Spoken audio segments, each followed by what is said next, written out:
Guys, mga ka-chirify ko dyan. Magandang morning. Morning pa ba ngayon? Morning. Nami diri sa Kwan. Uy, saya ang minaon. Andito kami guys sa bundok ng Kantoratoy. Tara. Wow, kami ngayon. Wala kami dalang baso. Kaya ito na lang yung gagawin naming baso. Diba, Sisi?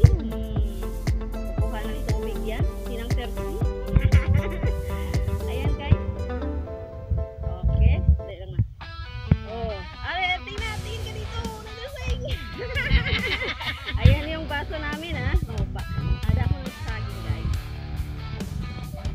Original yan. Original na baso. Dito sa bundok. Ito. Pero ayan, malamig yung tubig namin. Tumbler lang na maliit ang dala-dala namin ngayon. Sige, inom lang. Inom.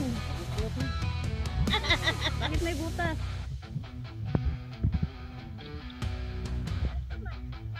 Ayan. Ayan yung gawa namin dito sa bundok. Dahil wala kaming bakit. Ganito ang buhay namin dito sa bundok ng Kantoratoy. Yung aso namin sumama pa yan. Ilang kilometrahe ba ito dito? Hello, Darna. Kamusta? Yung baso dyan, Darna? Darna, baso. Ayan. Iinom din siya ng tubig. Pati bata guys, alam na niya kung anong gagawin niya. Op. Sige, ayusin mo. Be careful. Hello. Okay ra, okay? Kuyog gan baklegan kay Ayan, nagutom sila guys, nagutom. kamuyon man kay Nagutom sila. Yung dala namin ay tinapay lang.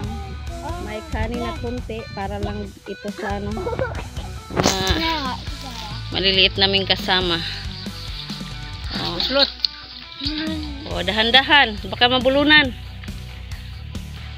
Mabulunan ka day. Lagyan mo ng tubig yan. Lagyan natin ng tubig para malamig yung tubig. Ayan, kumuha kami mamaya guys ng buko. Kakain kami ng buko, niyog, lubi sa Bisaya. Ano na, kumusta ka dyan eh? Yung aso namin na ilang taon na ba to? Ilang taon ka naman lang? 10. So si Brownie ay 10 years old din. Edad mo siya. Gutom ka dahil? Gutom? Nagutom ka ba? Yan, isa namin kasama ay parang nilalamig or naiinitan. Hindi natin alam kung anong ano talaga ang tunay na ramdaman niya dito. Naiinitan ba o nilalamig?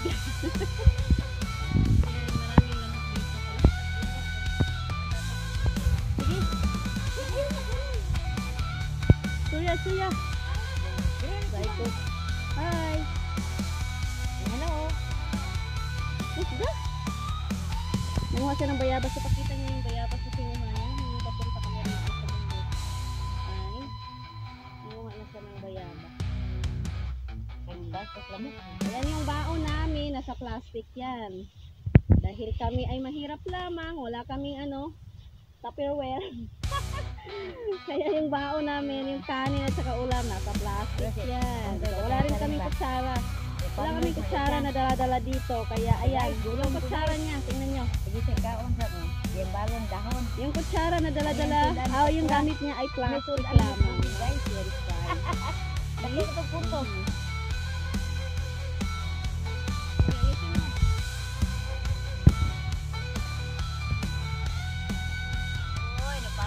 Kami ngayon ng apple guys. Kaso lang, ang problema ay wala na yung parang anong tawag dito? Hindi, nalata. Winter apple na yan. Ang liliit na mga bunga ang bunga niya, hindi pa talaga siya makakain. Hindi pa siya makakain. Yung iba naman ay nalaya. Ay, bubuan ka man na. Wala na. Wala kami makakain na apple ngayon. Ha, kawawa naman. Kawawa naman. Gugutomin talaga kami nito, oy. Kaya wala kaming baon, oy. Tinapay lang, guys. Tapos wala man apple diri, oy. Yan, ang dala ko na lang dito ay saging na lang dahil walang apple. Walang ibang nakuha, puro lang saging. Buti na lang may gulay din naman. Diba? At least kahit pa paano, may madadala kami doon sa pag-uwi namin sa highway. And dahil pa-uwi na tayo dito, guys, ay ginutom kami habang naglalakad pa-uwi. At dahil may kakilala tayo dito sa bundok na may-ari ng tindahan, ay pumunta kami dito, pumustit kami saglit. At nangutang kami ng makakain, mga ka-Curify o saan pa kayo niyan. Wala tayong magawa dito kundi mangutang dahil ang dala ni Curify Vlog ay 50 pesos lamang papunta dito sa bundok. O di bale dahil kakilala naman natin ang may-ari ng tindahan na ito. So wala ay may kanin kaming dala, kaso lang ang kanin naming dala ay kasya lang talaga sa 2 bata lamang. At dahil tayo ay ginutom dito at may mga kasama kaming mga bata, ay kailangan nating mangutang dito sa bundok, guys. Kakilala naman natin ang may-ari ng tindahan, kaya kumuha kami ng soft drinks, biscuit at chichirya dahil wala silang tinapay dito. Limited stocks lang ang kanilang mga binibinta dito dahil malayo sila sa highway. Ayun, diba? So hindi pwedeng hindi malagyan ng pagkain ng ating tiyan, ang aming tiyan dito dahil ang oras ngayon ay 1:00 na ng hapon tapos wala pa kaming kain, mga ka-Curify. So ang sadya talaga namin dito ay manguha ng apple, avocado, kaso walang nakuha. Ang tanging nakuha lang namin ay saging na hilaw, patula, kalabasa, pero ang kalabasa ay binigay lamang ng ating kakilala doon na andito sa... ito lang muna mga ka-Curify ang aking update sa ating vlog ngayon sa araw ng Sunday or Linggo. Makikita nyo yan dyan ang aming dinadaanan na bundok, mga ka-Curify. So salamat sa mga nanonood dito. Thank you for watching, guys. Sa ulitin na naman. See you on my next vlog. Bye-bye.